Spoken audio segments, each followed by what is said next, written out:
la democracia y la sostenibilidad van de la mano. Y a las 10:38 de la mañana tenemos ya en línea a Pedro Afonso del Pino, abogado y profesor de Derecho Constitucional, experto en el área municipal, su Twitter o X @Afonso del Pino. Con él venimos haciendo como un estudio comparado entre cómo funciona la gestión municipal en Venezuela versus la gestión municipal en distintas partes del mundo. Ya hemos hecho toda América, de arriba a abajo, o creo que empezamos por abajo y subimos, fue la cosa. Luego cruzamos el charco y ya estamos en Europa. Hemos ya evaluado varios países. En esta oportunidad, el día de hoy, nos vamos al municipio en la República Checa. ¿Cómo estás? Bienvenido, Pedro. Hola María Alejandra, muchas gracias. Cuéntanos entonces cómo funciona el municipio en la República Checa. Hemos visto algunas diferencias, aunque hay la particularidad parlamentaria en Europa, a diferencia de cómo funciona en Venezuela y también en América, ¿no? ¿Cómo no? Bueno, el caso de la República Checa, recordemos que todos estos países también, o sea, son países de una larga historia y es decir, que fueron imperios durante la Edad Media muy importantes y que después pasaron a las guerras mundiales, terminaron bajo la cortina de hierro, es decir, fueron países comunistas durante varias décadas. Y después en los 90, vamos a decir, se democratizaron e ingresaron en la Unión Europea, ¿no? Entonces han tenido de todo un poco. La República Checa es un estado pequeño, es un estado que no tiene litoral, que no tiene mar, y que se divide en 13 regiones. Lo que nosotros llamamos estados, ellos lo llaman regiones, y tienen una asamblea y un gobernador que es electo por el pueblo directamente, es decir, parecido a nuestros consejos legislativos y nuestros gobernadores, que llamamos igual. Y después del nivel estatal vienen los municipios. Los municipios tienen también una especie de consejo de la ciudad, que es como el consejo municipal, y el alcalde, que son electos cada 4 años por el pueblo. Ahora, el caso de la República Checa es uno de estos países que se inscribe en la tesis del municipalismo, es decir, donde existe pueblo, aldea, villa, debe existir un municipio. Okay. Y ellos tienen 6.254 municipios. Imagínate tú. Tienen un alto número, entendiendo que además la República Checa no pasa los 11 millones de habitantes, ¿no? Sí, tienen una tercera parte de nuestros habitantes, pero tienen 6.254 municipios, nosotros tenemos 335.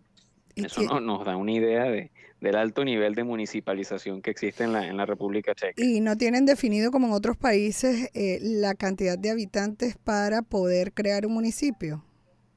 No, fíjate que ese caso lo vimos en Grecia, sí, lo vimos la semana pasada, sí. porque fue el sistema de reforma para fusionar municipios para reducir el gasto del Estado. Entonces, a partir de 10.000 municipios debía existir un municipio. Esa tesis no, porque esa tesis rompe con la visión sociológica del municipio, que no importa cuántos habitantes tenga un municipio, sino lo que importa es su vínculo de vecindad. Eso es lo relevante dentro de la materia municipal. Donde exista un poblado y cómo definir que es un poblado de aquí a acá y de allá acá.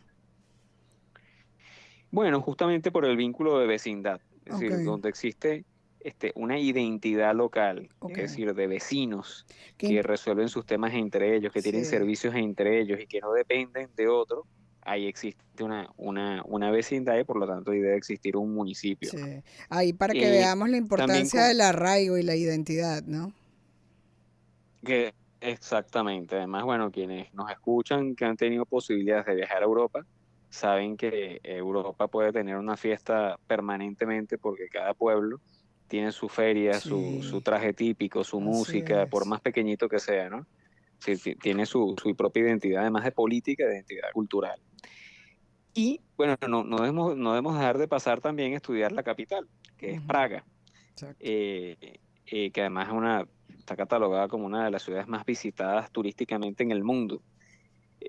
Praga es una región municipio, esto lo vimos en Hungría también.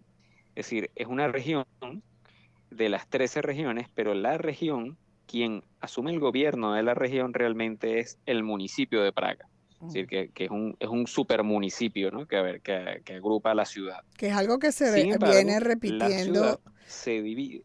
que es algo que se viene repitiendo en varias partes de Europa, ¿no? Que la capital o forma parte del gobierno nacional o forma parte de lo que es en este caso las regiones, ¿no? Que vendría siendo un estado.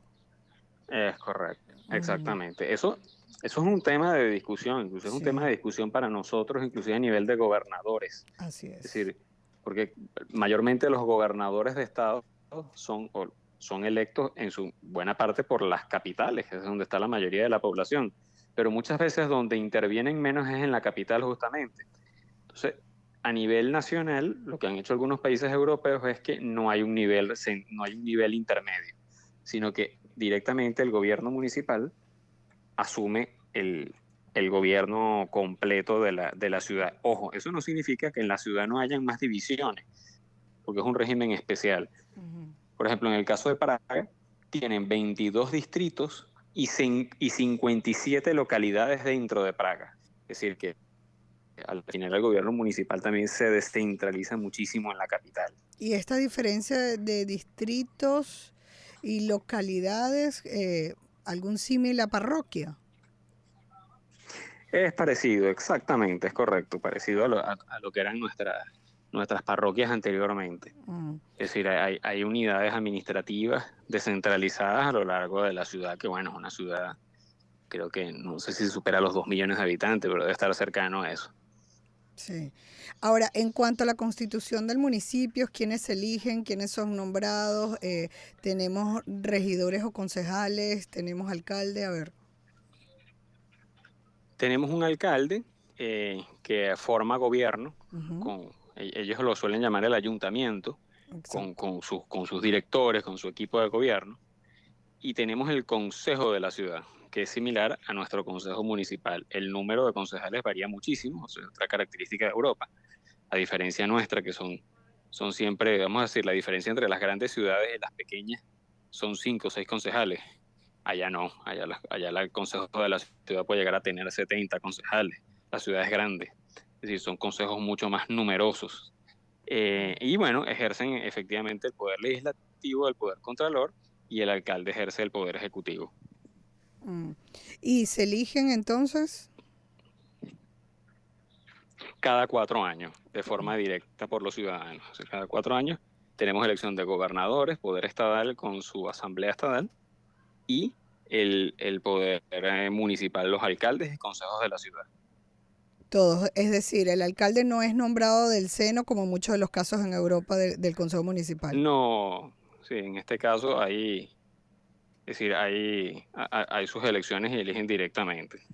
Y esa relación entre niveles, no me has hablado del nivel nacional, si es parlamentario o no, y esa relación entre el municipio y su independencia o no, autonomía, por decirlo de otra manera. Sí, es un sistema como típicamente europeo parlamentario. eh, a pesar de ser un país pequeño, es un país descentralizado, es un país que así, tiene un enfoque realmente federal. eh, y bueno, la verdad es que la República Checa funciona muy bien. Ujú. Y entendiendo además, además hay que ver la historia, es decir, eso era hasta hace pocos años, era Checoslovaquia, es Exacto. decir, hasta el año 90. Es decir, eran 2 países. Mm. Ahí hubo un proceso, ¿Aló? una división y Ok. anteriormente, es decir, en la década de los 70, 80, formaban parte del bloque soviético, con procesos muy complejos políticos, la llamada Primavera de Praga. Es decir, hubo unos procesos muy rudos, muy fuertes. Y es increíble cómo ese país en los 90 podemos decir, tiene un vertiginoso ascenso de crecimiento, de indicadores económicos, sociales. Y bueno, al punto de hoy que Praga es una de las ciudades, destinos turísticos de mejor calidad, de mayor servicios, y dentro de la Unión Europea es uno de los sitios de mejor calidad de vida en Europa. Sí, sí, y creo que también en materia económica para visitarlo y por eso tiene tantas visitas, es recomendable, ¿no? Porque se puede. Bueno, aunque Europa en todos los sentidos está más económica que ir a Estados Unidos en este momento. Pero lo importante de esto es tomar el turismo como parte también de los ingresos, que no sé cómo son manejados y de qué se sostienen en los municipios. Te tenía otra pregunta en particular al respecto de los municipios, ¿no? Si hay esa diferencia eh, en la forma de gobierno, en la constitución, como lo hay en los en otras partes del mundo, o si hay un parecido en el funcionamiento obligado por ley. Tú dices a nivel de tributos, A o nivel de tributos, ingresos y también a nivel de legislación, porque eh, todo funcionaba diferente, por ejemplo, en el estilo más anglosajón. Mira, nos están saludando desde España a través qué del bueno, qué bueno. Instagram. Sí, sí. Ahora, ajá, Mm, entonces, en función, porque hay una independencia en su constitución, en la forma económica, en la legislación, en otros, sobre todo el modelo anglosajón, que hay en algunos sitios en Europa donde también funciona esto, Inglaterra, lo habíamos visto, ¿no? Ahora, ¿cómo funciona esto en el caso de la República Checa? claro, bueno, de alguna manera todos los estados europeos o tomaron bien el nivel anglosajón, o sea, el Sí, modelo anglosajón, o tomaron quizás un modelo más centralista, ¿no? Y por eso es que, bueno, Estados Unidos es bastante descentralizado porque tomó el modelo inglés. sí. En el caso de la República Checa, no tengo el dato, es decir, de Mm, su reforma de Estado, que fue en el año 92, la Constitución es de 1992, no sabría decirte qué influencia tuvieron en esa reforma del Estado, pero muy posiblemente haya sido alemana y haya sido alemana de la República Federal y, inglesa también. Es muy probable por su alto nivel descentralizado. A nivel claro. de tributos no tengo el dato de cuál es su tributación, o sea, cuál es su ingreso, si son ingresos propios, que Sí, deben tenerlos, o sí, son ingresos nacionales, ¿no? sí, Eh, sí. pero cuando ellos deben tener muchos municipios rurales. Ujú, eh, Seguramente no deben tener ingresos tan robustos, claro, porque al ser municipios tan chiquitos atienden las claro. cosas esenciales, ¿no? No Sí, necesitan grandes ingresos, pero no tengo el dato sí, certero, es decir, sí. de la distribución tributaria. Es interesante y la pregunta te la hago a propósito de todo este cambio que se está dando en Venezuela por la aprobación de la ley de armonización de tributos tanto para gobernaciones como para municipios. Y entonces justamente hay, bueno, la justificación que necesitan estos ingresos los municipios y pues sí sería interesante ver otras experiencias, a ver a partir de dónde está su mayor ingreso, si es por la vía inmobiliaria, si es por la vía turística, si tienen algún situado, eso lo podemos ir evaluando en los próximos casos. Muchísimas gracias a Pedro Afonso del Pino, abogado y profesor de Derecho Constitucional, experto en el área municipal, su Twitter o X @Afonso del Pino.